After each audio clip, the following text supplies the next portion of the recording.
Good evening. I hope you're having a wonderful night. I am Professor Presley. This is Theatrical Garbage. And tonight I wanted to expand more on storyboarding. I touched upon it slightly recently, and I didn't spend a whole lot of time on it. So I wrote a paper on it. Storyboarding is a crucial step in the filmmaking process, especially for independent filmmakers and those creating films on their phones. Storyboarding helps filmmakers visualize their ideas, plan out shots and sequences, and communicate their vision to cast and crew. Here's a step-by-step guide on how to storyboard. Over here, like when you're reading. Number 1, understand the importance of storyboarding. Before diving into the storyboard creation process, it is essential to understand why storyboarding is crucial for independent filmmakers. Storyboarding helps you plan out your shots, visualize scenes, communicate your vision effectively. It can save time and resources during the production. It can ensure consistency in visuals and help you stay organized and focused. I myself have trouble staying focused, knowing what scene I'm on, knowing where I'm at. And if I lose my place, I can go back to the storyboard and it's right there. Number 2, gather your materials. To start storyboarding, you need the basics. You need pen and paper. Even if you're reading in another language up and down. Dirt on the ground. You can use a storyboard template, pens, pencils. I like to use markers, and I will storyboard out like just the junk onto the board, onto the whiteboard. And that way, if I like something, I can take a picture of it and then redraw it, or I have it in the storyboard and can just erase it off. That way you're not using a ton of paper. But it's also like using a comic book. Like you could use the panels of the comic book to show the shot that you want. And obviously, humans in real life and things look different than comic books. But it gives you this sort of visual idea. And I'm always trying to disrupt the linear storyline. I know that's what we're used to. I know that's the only thing that really works. And I know it's easiest for the masses to understand. But there's a barrier that can be broken in this idea of storyboarding and understanding that the storyboarding is your story. Now, it's not your dialogue. It's not what you're saying. You don't hear the music score. You don't hear the booms and the crash and all that.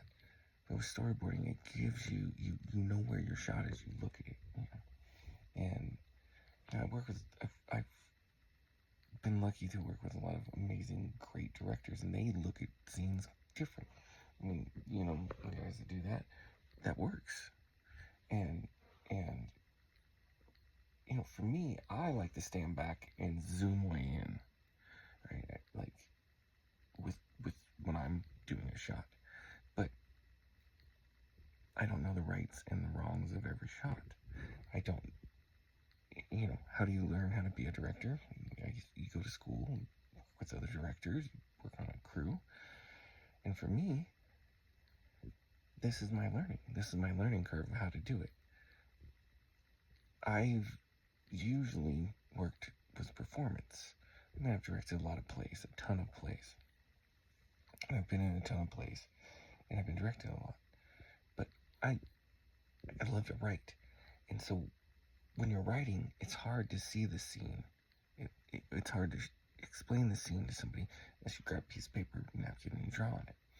And so your storyboard is like all of these napkins along the road, right?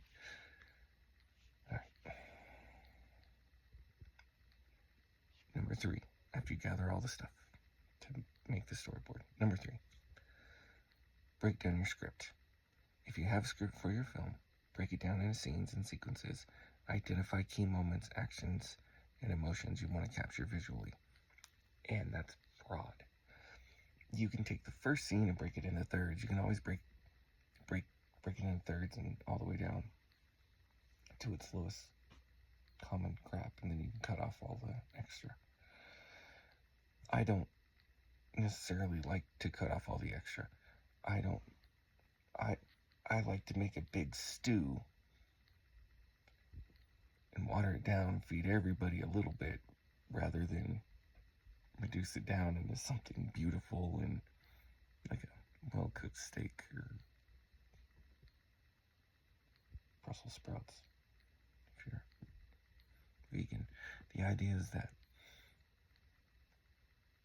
when I am directing, when I am working on a story that's mine, I want to get more into it in case I miss something. That, oh, man, you saw that and I didn't see that in there. Let's put that in. I like to make the big stew. Now, if I'm doing someone else's project, I will reduce it all the way down into a nice confit. I don't know if that's what it's called. I mostly eat a lot of frozen popsicles.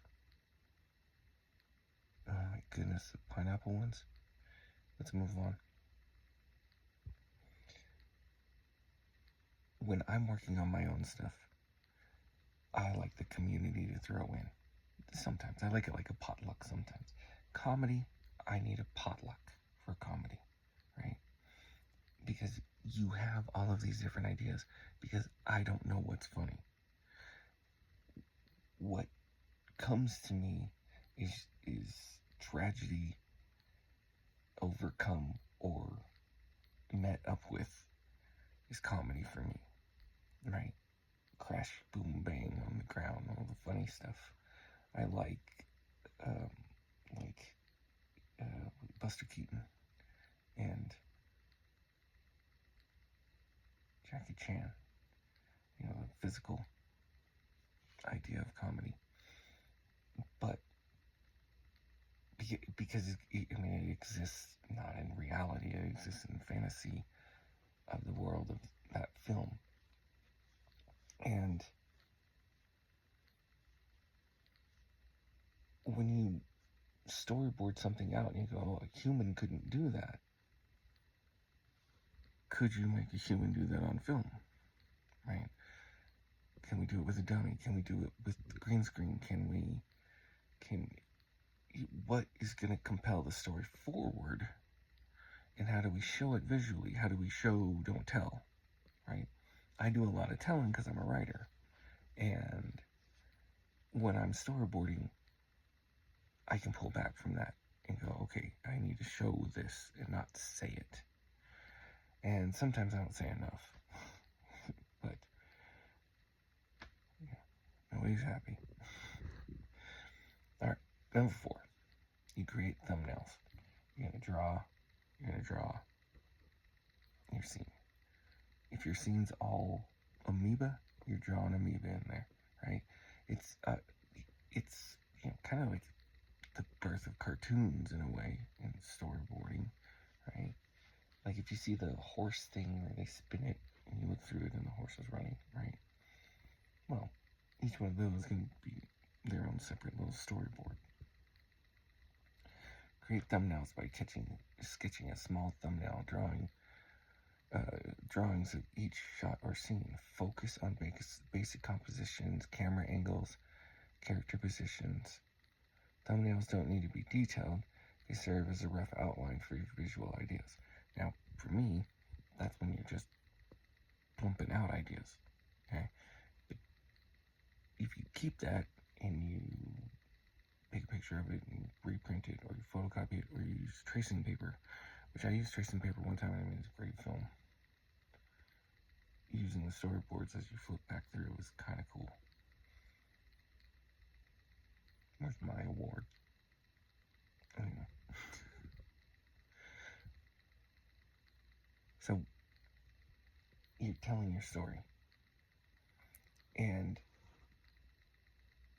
you get a minute per page. And that's it. And action scenes aren't written, but they have to make sense with the plot.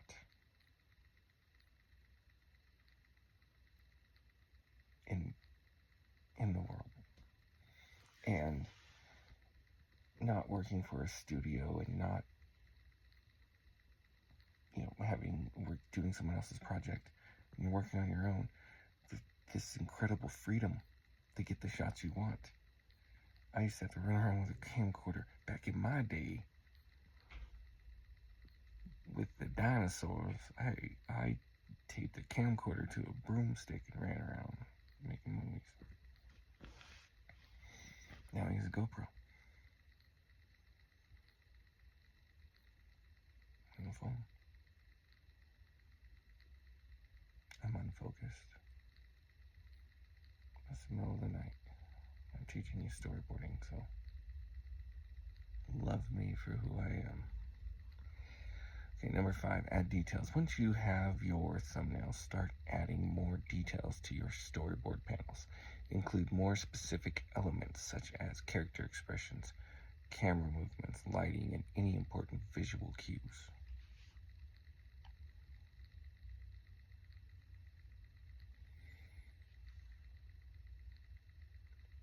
I have a hard time putting lighting into my storyboards. And it's because I'm always chasing a certain light. I like to use afternoon, 4:30, butter golden light for everything. I would do everything like that. I would make Lord of the Rings butter golden light in the middle of the night, because that would be tight. Alright?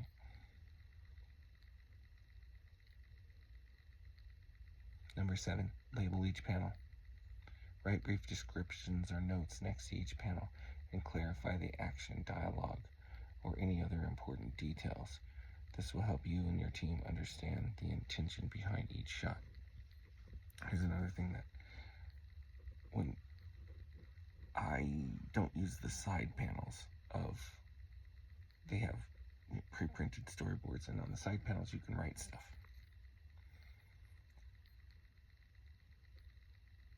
And to me, that gets washed away from the scene if it's not in the scene. So, dialogue, I can hear it. You can hear it. If you can hear it in the scene.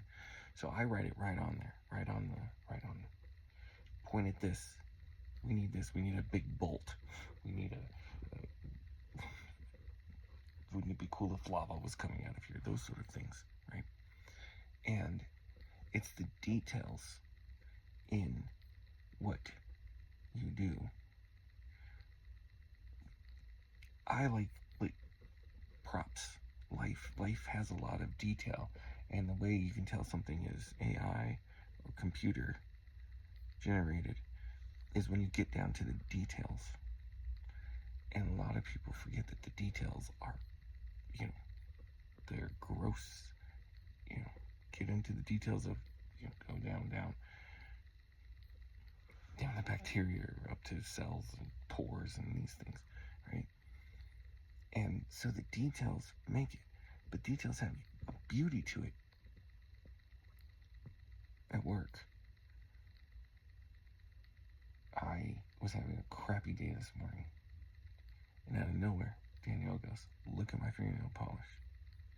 And it really was the most spectacular freaking orangish red. And she said, "It's volcano." And it looked like it. Remember she said lava. It was magmatic. Okay. Magma's before it comes out of the ground. Lava's after it comes out of the ground.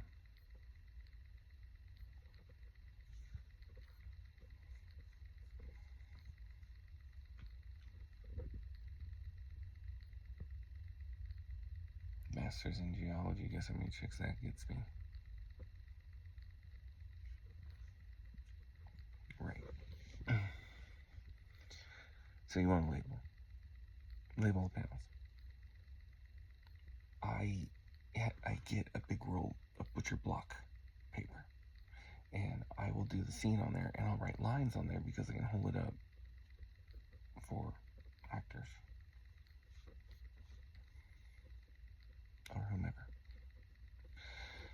review and revise.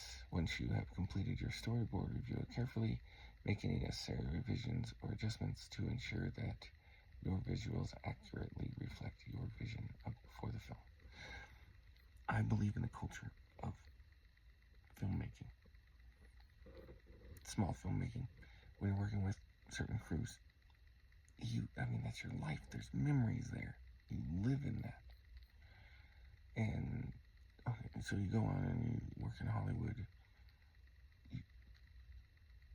You still don't have that richness, those details. And when you look at your storyboard, you don't have to draw on every little spoon and fork and things like that. But look at it, and then put the details in, and step back and look at it again. And you'll see the world gets more real. It feels more real as you step back from it. As you are pulling away from it, you start to notice your story blossoming, becoming more and more.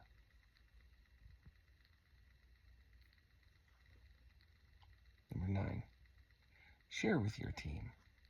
Share your storyboard with your cast and crew to ensure everyone is on the same page. The storyboard will serve as a visual guide during production, helping everyone understand the shots and sequences you have planned. I learned, okay, let me make something on that point. Yeah, tell everybody what's going on. I tell everyone 1,000 times and they still don't listen. So make sure everyone's on the same page. And also I change shit like boom, boom, boom all the time. Like nobody's ever, there's no being on the same page with me. Okay? Because I'm never on the same page. I don't even like giving dialogue out anymore because I'll give somebody's dialogue and they'll say something different and I'll like that better. And I go, that's what I want. That. And then, I made them learn all these lines and they already had it in their head. I don't recommend doing that because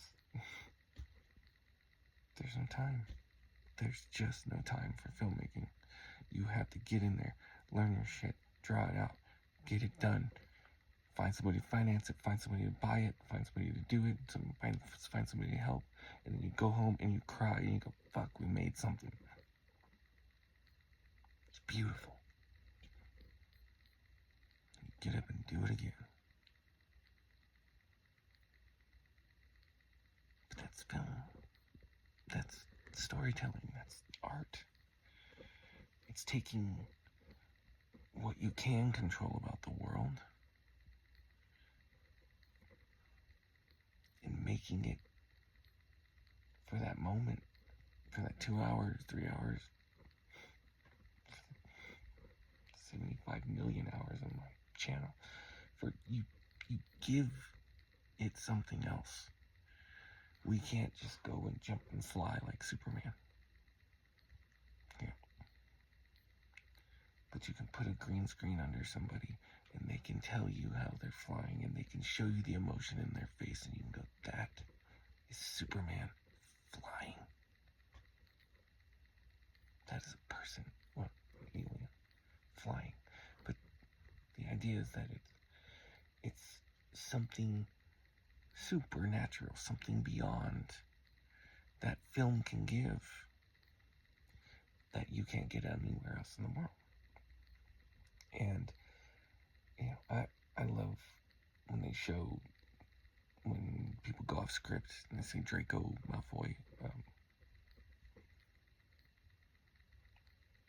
go off script.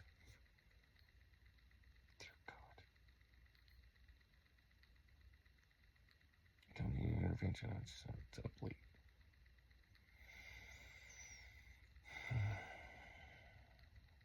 I have nightmares. Not that many. Anyway, so if you have your storyboard out and you have it down, then you can draw you back, which is why I always just read my stuff instead of memorizing it.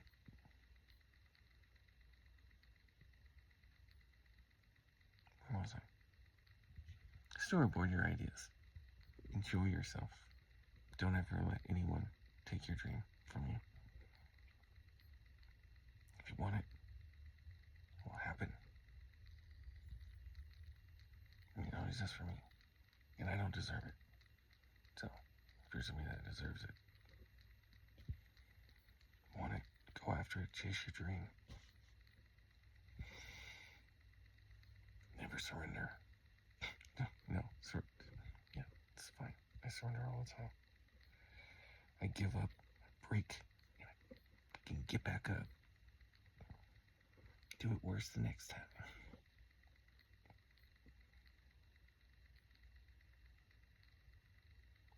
You have a pattern of destruction. I make films.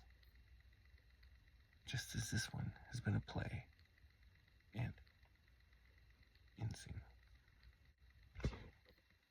Hey guys, I'd like to thank you all for joining me today. That has been a nice ruse. I've been working on my American accent. I'm not sure what this accent is, but I've been working on it. Thanks for stopping by in the middle of the night.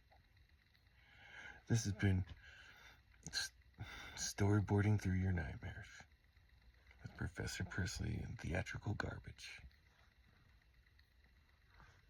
Go get some sleep. Damascus Jane doesn't speak.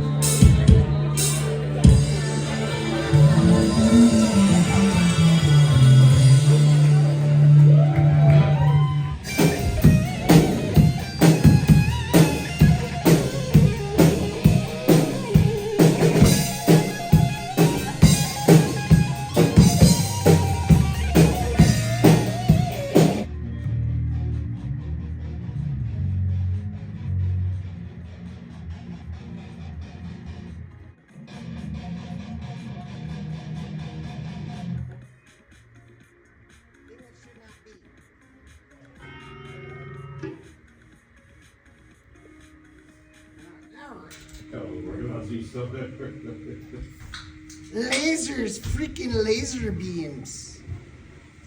It looks really neat. This lighting's like, it's like Beatles style. Oh, yeah. I was trying to get it to go off of the symbols and it won't do it because, I don't know, does LED not bounce?